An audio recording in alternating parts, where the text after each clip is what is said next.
नमस्कार, आप सभी का स्वागत। देवभूमि में मैं हूं आपके साथ तुषार कौशिक। देहरादून से खबर है कि सीएम त्रिवेंद्र सिंह रावत ने रमजान की बधाई और शुभकामनाएं दी हैं। सभी मुसलमानों से लॉकडाउन का पूरी तरीके से पालन करने की अपील की है। भाई सभी से रमजान में घर से इबादत करने की सीएम त्रिवेंद्र सिंह रावत की अपील। पवित्र रमजान आपसी सौहार्द और एकता बढ़ाने का संदेश देता है। कोरोना से जंग में हमें आपसी सहयोग से ही जीत हासिल करनी है।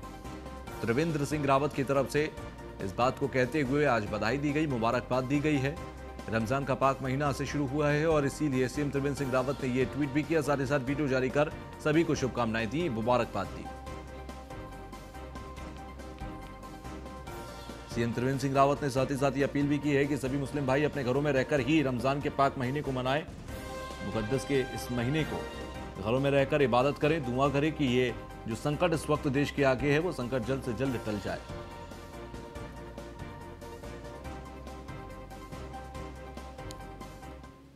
अपील करें राज्य के सभी मुस्लिम भाई बहनों को रमजान के पवित्र महीने की बहुत बहुत शुभकामनाएं। रमजान का महीना आपसी भाईचारे और सौहार्द का संदेश देता है। यह पूरी मानवता को यह भी शिक्षा देता है कि किस प्रकार समाज के लिए अपनी ज़रूरतों को कम किया जा सकता है। रमजान के दौरान मुस्लिम धर्मगुरुओं उलेमाओं से मेरा अपील है कि कोरोना महामारी के खतरे से बचने के लिए और लॉकडाउन को देखते हुए घर में रहकर ही इबादत करें और सोशल डिस्टेंसिंग का पूरा अनुपालन करें। सभी मुस्लिम भाई बहन इस बात का अनुसरण करें। ये हमारे धर्मगुरु उनसे अपील करें, ऐसी व्यवस्था उनको दें कि ताकि इस महामारी से हम एकजुट होकर लड़ सकें और इस जंग में महामारी से हम जीत हासिल कर सकें। ये सब आपसी सहयोग से ही सफल हो पाएगा। मैं अंत में फिर आप सबको एक बार पुनः पवित्र रमजान की बहुत बहुत शुभकामनाएं और बधाई देता हूँ। नमस्कार, जय हिंद। तो वहीं प्रदेश में विकास में सहयोगी बने प्रवासी उत्तराखंड वासी। सीएम त्रिवेंद्र सिंह रावत ने देवभूमि वासियों से अपील की है। लौटे प्रवासियों के स्वस्थ एवं सुखी जीवन की सीएम ने कामना की है। सीएम ने गांव को लौटे प्रदेश के वासियों को गढ़वाली भाषा में एक पत्र लिखा। हमारे प्रवासी भाइयों ने देश और विदेश में रहकर अपनी मेहनत से अपनी पहचान बनाई है। हमारे पूर्वजों ने पहाड़ों को काटकर खेत बनाए हैं, उन खेतों को उपजाऊ बनाकर हमारा पालन पोषण किया है। ये त्रिवेंद्र सिंह रावत ने कोविड-19 की वैश्विक महामारी के अवसर पर अपनी जन्मभूमि पर लौटे प्रवासी उत्तराखंड वासियों के स्वस्थ एवं सुखी जीवन की कामना की है। देश में लॉकडाउन के चलते अपने गांव लौटे हैं प्रदेशवासियों से गढ़वाली भाषा में प्रेषित पत्र में माध्यम से उन्होंने मुख्यमंत्री त्रिवेंद्र सिंह रावत ने कहा कि हमारे प्रवासी भाइयों ने देश और विदेश में रहकर अपनी मेहनत से अपनी पहचान बनाई है।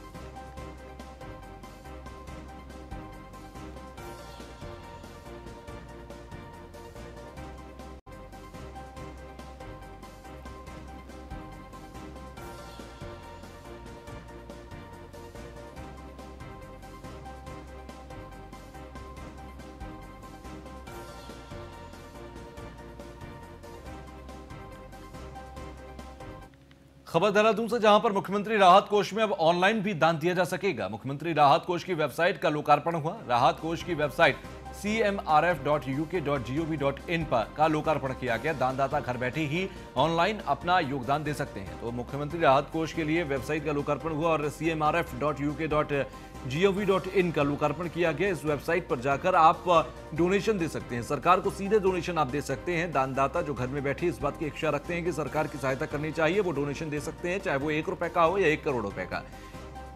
तो कितना भी डोनेशन करके आप सरकार की मदद कर सकते हैं। इससे राहत कोष में ये पैसा आपका जाएगा, वहां पर इसका इस्तेमाल कोविड-19 से रिकवरी के लिए किया जाएगा। तो आप घर बैठे भी आप दान दे सकते हैं, ऑनलाइन दान दिया जा सकेगा। इसके लिए CMRF यानी कि मुख्यमंत्री राहत कोष .uk.gov.in का लोकार्पण किया गया है।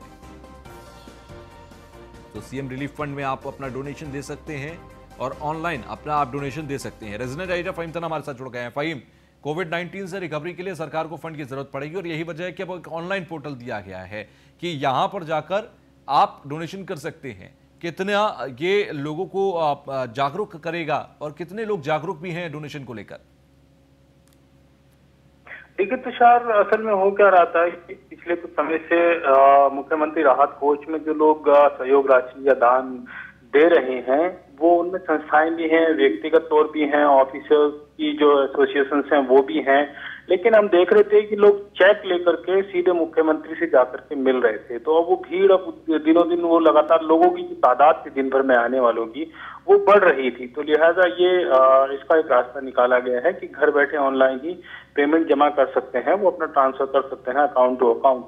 और इसमें ये सरकार ने अपनी NIC के तहत वेबसाइट तो लॉन्च की है, लोकार्पण। इसमें सारी डिटेल है इस वेबसाइट में, और पेमेंट के जो दूसरे मोड्स हैं वो भी लिंक है। जैसे जो मोबाइल से आजकल ऑनलाइन पेमेंट के जितने भी प्लेटफॉर्म हैं सोशल मीडिया के, तो वो सभी इससे लिंक कर दिए गए हैं। तो इस वेबसाइट से, यानी वेबसाइट खोलने के बाद वो सभी जानकारियां इसमें मिल जाएंगी। किसी भी माध्यम से लोग इसमें अपना दान दे सकते हैं। इसमें मुख्यमंत्री त्रिवेंद्र सिंह रावत के नाम से सर्च करना होगा और वो तमाम प्लेटफॉर्म है उसके लिंक खुल जाएंगे।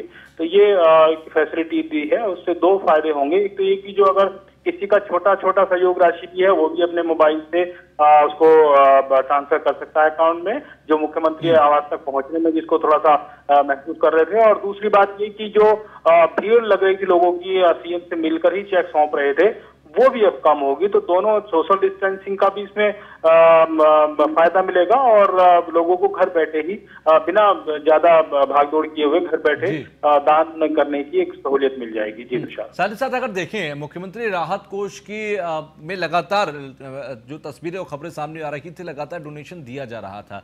ऑनलाइन डोनेशन से अब आने वाले समय में डोनेशन ज्यादा होगा, सरकार ज्यादा रिकवरी कर पाएगी, ज्यादा फंड उनके पास इकट्ठा हो जाएगा डोनेशन के बाद। मैं आपके पास लौटूंगा फ़हीम, उससे पहले ये तस्वीरें हम आपको दिखा दें जिस दौरान ये cmrf.uk.gov.in इस वेबसाइट का लोकार्पण किया गया। उस दौरान की तस्वीर है, डिजिटलाइज तौर पर इसको लोकार्पित किया है CM त्रिवेंद्र सिंह रावत ने, और उसी दौरान की तस्वीरें हम आपको दिखा रहे हैं। दानदाता अब घर बैठे ही मुख्यमंत्री राहत कोष में डोनेशन दे सकते हैं। आपको cmrf.uk.gov.in इस वेबसाइट पर जाना होगा। इस वेबसाइट पर जाकर आप अपने अकाउंट से सीधे इस CM रिलीफ फंड अकाउंट के अंदर आप पैसा ट्रांसफर कर सकते हैं। तो ये मुख्यमंत्री राहत कोष की वेबसाइट का लोकार्पण किया गया और उसी दौरान की तस्वीरें हम आपको दिखा रही हैं।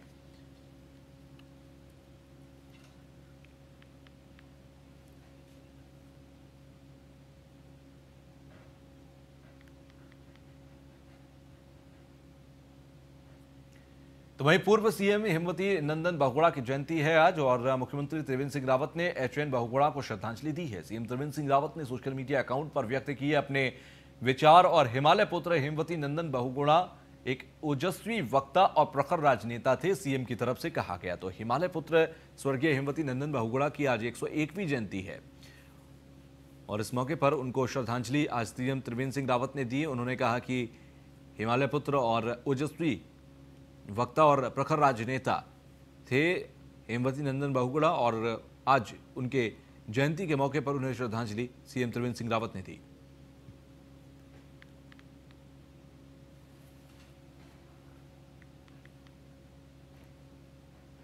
खबर ऋषिकेश से कृषि मंत्री सुबोध उनियाल ने एक बैठक की है। नगर पालिका के सभागार में अधिकारियों के साथ ही बैठक थी। कृषि मंत्री ने अधिकारियों को दिशा निर्देश दिए, व्यवस्थाओं पर अधिकारी ध्यान दें तो शहर में कोई भूखा ना सोए। सुबोध उनियाल ने कहा नगर पालिका के सभागार में अधिकारियों के साथ ये बैठक थी। कृषि मंत्री ने अधिकारियों को दिशा निर्देश दिए हैं, तो ऐसे में सीधे तौर पर अगर देखें तो व्यवस्थाओं पर अधिकारी ध्यान दें। सुबोध उनियाल की तरफ से इन बातों को कहा गया।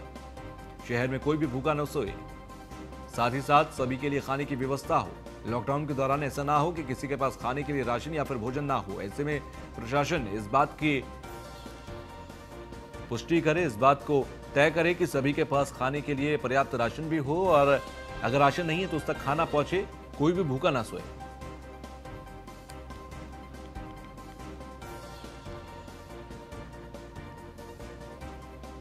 इस समय पूरी दुनिया में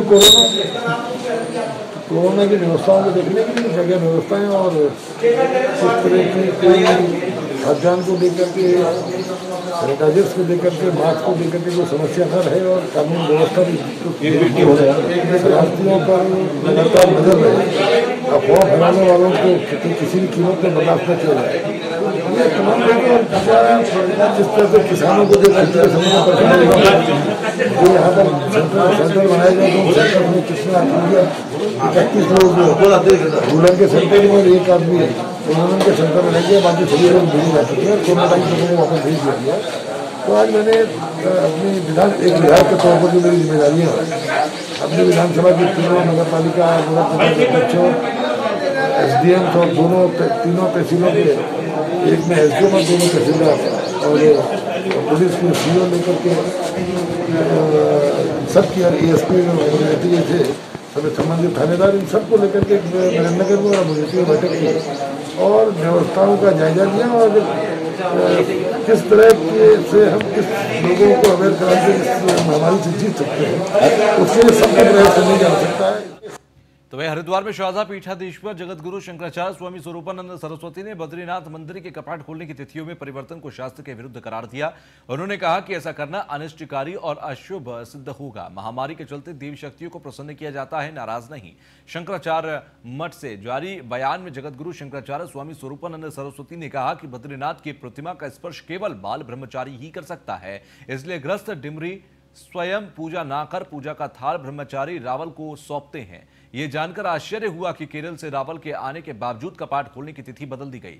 जगत गुरु ने कहा कि बद्रीनाथ देश का पवित्र धाम है और कपाट खोलने के लिए शुभ मुहूर्त की आवश्यकता है। ये तिथि ईश्वर की प्रेरणा से निकाली जाती है। उन्होंने कहा कि शंकराचार्य पीठ उन पुरोहितों को साधुवाद देती है जो पुरातन नियमों के साथ खड़े होकर विरोध कर रहे हैं।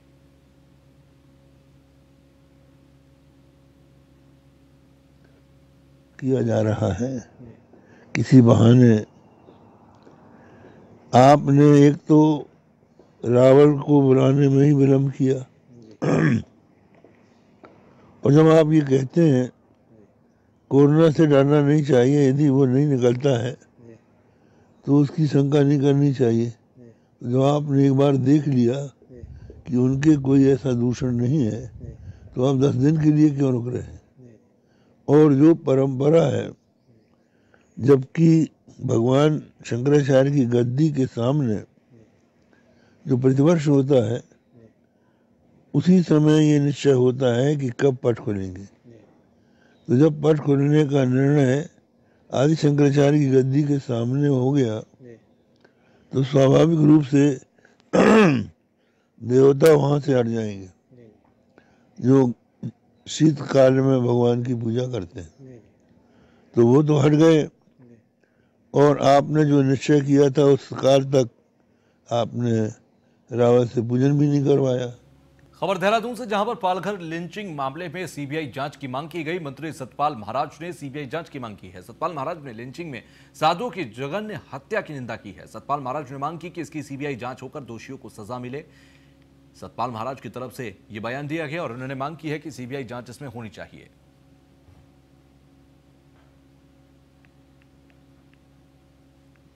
पालघर में 2 सन्यासियों की और उनके ड्राइवर की हत्या की गई।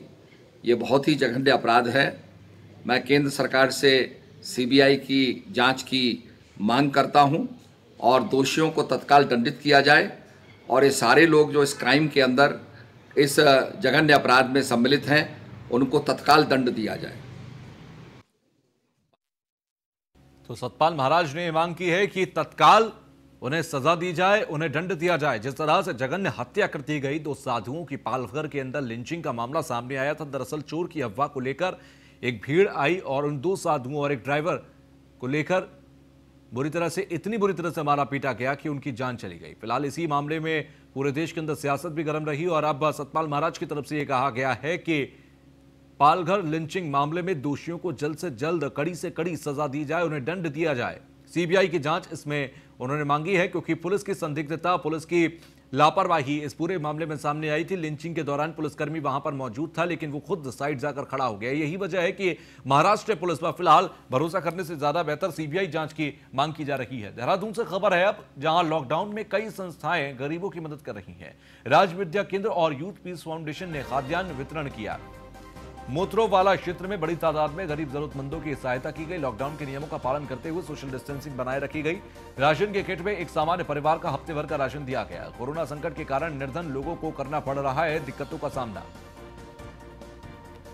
तो लॉकडाउन के नियमों का पालन करते हुए सोशल डिस्टेंसिंग बनाए रखी है और राशन के किट में एक सामान्य व्यक्ति का हफ्ते भर का राशन दिया गया है। फिलहाल आपको बता दें कि लॉकडाउन के नियमों का पालन करते हुए ये तमाम काम किए गए हैं और राज्य विद्या केंद्र और यूथ पीस फाउंडेशन ने खाद्यान्न वितरण का काम किया है। आलू कर रहा है आज ऐसे ही संकट के समय में। तो लॉकडाउन के समय पालन करते हुए, तमाम नियमों का पालन करते हुए ये काम किया जा रहा है। ऐसी कई संस्थाएं हैं जो काम कर रही हैं। यूथ पीस फाउंडेशन की तस्वीर हम ये आपको दिखा रहे हैं। राज्य विद्या केंद्र भी है जो कि इसी तरीके के काम कर रहा है। लोगों को ये राशन के पैकेट्स बनाए गए हैं जिसमें तमाम जरूरत की चीजें हैं, वो सब दिया जा रहा है ऐसे वक्त में। नमक, हल्दी, तेल, आलू कर रहा है आज ऐसे ही संकट के समय में। उत्तराखंड देहरादून में तो वहीं वैश्विक महामारी कोरोना संक्रमण को रोकने के लिए वैसे तो पूरा जिला प्रशासन ही लगा हुआ है। इसमें कुछ ऐसे अधिकारी भी हैं जो तन के साथ साथ धन से भी इस संक्रमण को रोकने के लिए अपनी भागीदारी दे रही हैं। इसी में एक नाम आता है अपर जिलाधिकारी एसके वर्णवाल पौड़ी का, जो कि मुख्यमंत्री राहत कोष में 25,000 रुपए देकर यह भी साफ संदेश दे चुके हैं कि वेतन के साथ धन से भी वो तन के साथ धन से भी इस लड़ाई में अपनी भागीदारी कर रहे हैं।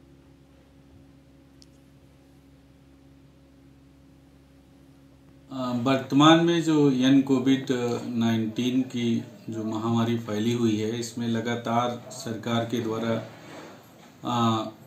राहत बचाव के कार्य किए जा रहे हैं, जिसमें व्यापक धनराशि जो है व्यय हो रही है।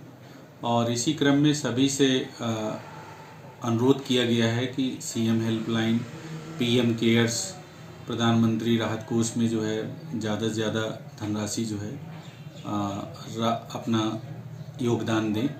इसी क्रम में जो है मेरे द्वारा अभी मात्र जो है 25,000 रुपये की राहत सीएम राहत कोष में सहायता राशि दी गई है और इसमें अगले महीने फिर और शेष राशि भी दी जाएगी। खबर हल्द्वानी से है। सांसद अजय भट्ट ने हल्द्वानी में मोदी रसोई का निरीक्षण किया। रसोई में करीब 1 महीने से जरूरतमंदों के लिए खाना बनाया जा रहा है। सांसद अजय भट्ट ने रसोई में बन रहे खाने की गुणवत्ता को भी देखा है। सोशल डिस्टेंसिंग के नियमों को लेकर हिदायत भी दी है। तो फिलहाल रसोई में करीब 1 महीने से जरूरतमंदों के लिए खाना बनाया जा रहा है। सांसद अजय भट्ट ने रसोई में बन रहे खाने की गुणवत्ता को भी देखा है और इसके के साथ सभी को गुणवत्तापूर्ण खाना मिल सके, सभी तक राशन पहुंच सके, उनको भोजन मिल सके, इन तमाम चीजों को भी देखा जा रहा है। तो मोदी रसोई के अंदर अजय भट्ट पहुंचे, खाने की गुणवत्ता को देखा, किस तरीके से खाना सभी तक पहुंच रहा है, इस बात को भी समझा। तो अजय भट्ट की ये तस्वीर हम आपको दिखा रहे हैं जब मोदी रसोई में पहुंचे थे अजय भट्ट। नैनीताल से सांसद हैं अजय भट्ट और मोदी रसोई में पहुंचे थे। मोदी रसोई में जाकर कितनी हाइजीन के साथ खाना बन रहा है, साथ ही साथ खाना बनाने के लिए किस तरीके की क्वालिटी के मटेरियल का इस्तेमाल किया जा रहा है, इन तमाम चीजों को जायजा लेते हुए नजर आए।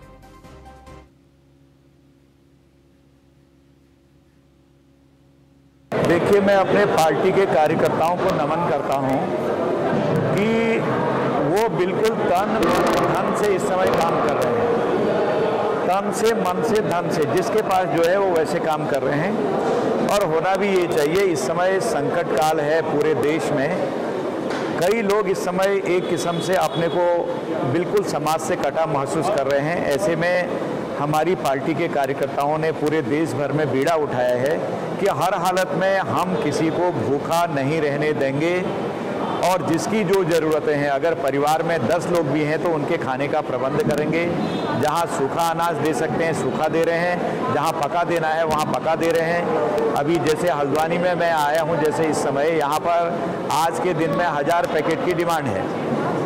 चाहे हमारे जिन लोगों के पास भोजन नहीं है वो हैं, हमारे यहाँ निगम के कर्मचारी बंधु हैं या जो रात दिन हमारे ड्यूटी दे रहे हैं, हमारे पुलिस के लोग हैं। तो हमने क्वालिटी मेंटेन की है भोजन की कि खाने योग्य भोजन हो, फॉर्मेलिटी ना हो, दिखावे में हम लोग काम नहीं कर रहे हैं। खाने की क्वालिटी को हम मेंटेन कर रहे हैं। जैसे अपने घर का खाना होता है उसी तरह का भोजन यहाँ तैयार हो रहा है। देखिए,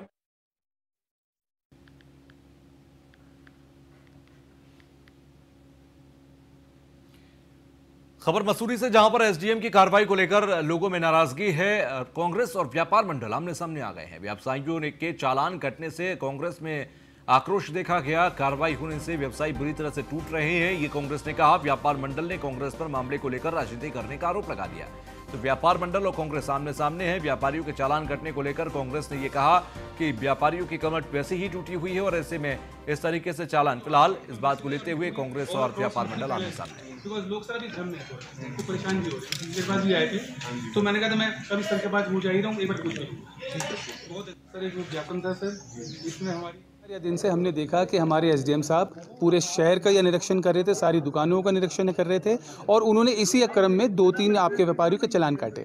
आज शहर कांग्रेस कमेटी की ओर से हमने उनसे हाथ जोड़ के निवेदन करा कि जैसे ही आपकी केंद्र सरकार ने और राज्य सरकार ने ये आदेश जारी किए थे कि अगर कोई भी व्यापारी की या आपकी पत्रावली में कोई भी कमी हो तो उसे या 30 जून तक का समय दिया जाए कि वो अपने कागजात पूरे कर सके। हमने आज शहर कांग्रेस कमेटी की ओर से हाथ जोड़ से उनसे निवेदन किया था कि अपनी थोड़ी से कार्रवाई में वो शीतलता लाएं और अगर कोई भी व्यापारी के 19 या 20 आपके कागजात में कोई फ़र्क है तो उसे 30 जून तक का समय दिया जाए। जो ज्ञापन है वो उसमें उन्होंने यही अपनी बात रखी है कि जो हम चालान काट रहे हैं उसमें लीनियंट रहें। मैं यही कहना चाहूँगा कि हम जो जेन्युइन केसेस हैं, उन कोई मेडिकल इमरजेंसी है या कोई एल्डरली हैं तो उनको हम अननेसेसरली नहीं किसी को भी परेशान कर रहे हैं। ये एजेंडा नहीं है किसी को परेशान करना, बट अगर रूल्स फॉलो नहीं होंगे तो चालान जैसे कट रहे हैं वैसे ही काटे जाएंगे। सर कुछ सरलीकरण, कुछ रियायत दी जाएगी सर गाड़ियों के मूवमेंट में? जी नहीं, गाड़ियों के मूवमेंट में कोई लीनियंसी नहीं है, कोई रिलैक्सेशन नहीं है। हाँ, किताबों की दुकानें और बिजली के पंखों की दुकानें जो हैं उनको खोलने की अनुमति है, बट वो भी एरिया वाइज और कितनी डिमांड है उसको देख के अलाउ किया जाए। पिछले 3-4 दिन से हमने देखा कि हमारे एसडीएम साहब पूरे शहर का निरीक्षण कर रहे थे, सारी दुकानों का निरीक्षण।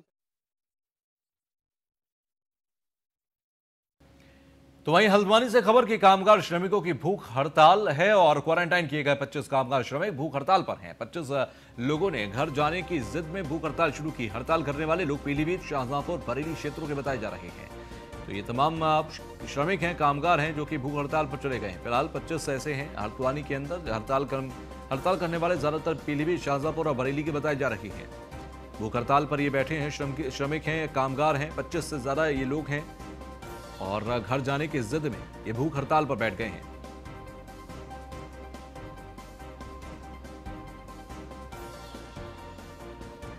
गोला पार हमें वो पकड़ा हो गया है, बोले 14 अप्रैल के बाद छोड़ देंगे।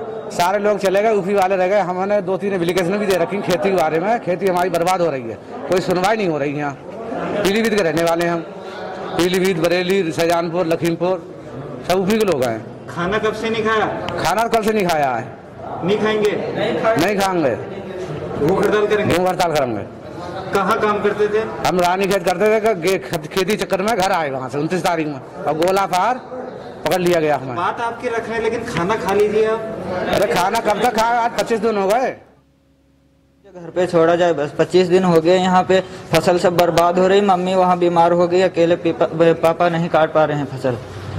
कल से खाना भी नहीं खाया। जब तक नहीं सुनवाई होगी खाना कोई लोग नहीं खाएंगे। यहाँ पे ऐसे मर जाएंगे बस। दिक्कत बस यही है, मुझे घर पे छोड़ा जाए बस। 25 दिन हो गए। यहाँ पे फसल सब बर्बाद हो रही। मम्मी वहाँ बीमार हो गई, अकेले पापा नहीं काट पा रहे हैं फसल। कल से खाना भी नहीं खाया। जब तक नहीं सुनवाई होगी खाना कोई लोग नहीं खाएंगे। यहाँ पे ऐसे मर जाएंगे बस। दिक्कत बस यही है, मुझे घर पे है। ऊपर एक ग्रुप है हमारा, ये सूचना हम लगातार ऊपर रिलीफ कैंप करके एक ग्रुप है, उसमें हम लगातार दे रहे हैं कि जैसे कल रात 8 लोगों ने खाना नहीं खाया और ऐसे ही सुबह 8 लोगों ने नाश्ता भी नहीं करा। तो हम बराबर मैसेज कर रहे हैं ऊपर और ऊपर बात पहुँचा रहे हैं। क्या कह रहे हैं लोग? छोड़ने के लिए कह रहे हैं कि हमें जल्द से जल्द छोड़ा जाए। कहाँ के रहने वाले हैं? ज़्यादातर यूपी के हैं, ये कुछ लखीमपुर खीरी, कुछ पीलीभीत, कुछ बरेली के। सर कितने दिन से रह रहे, कहाँ से आए थे? ज़्यादा इसमें 1 तारीख को आए हैं, कुछ 2 तारीख को आए हैं, कुछ 4 तारीख को भी हैं।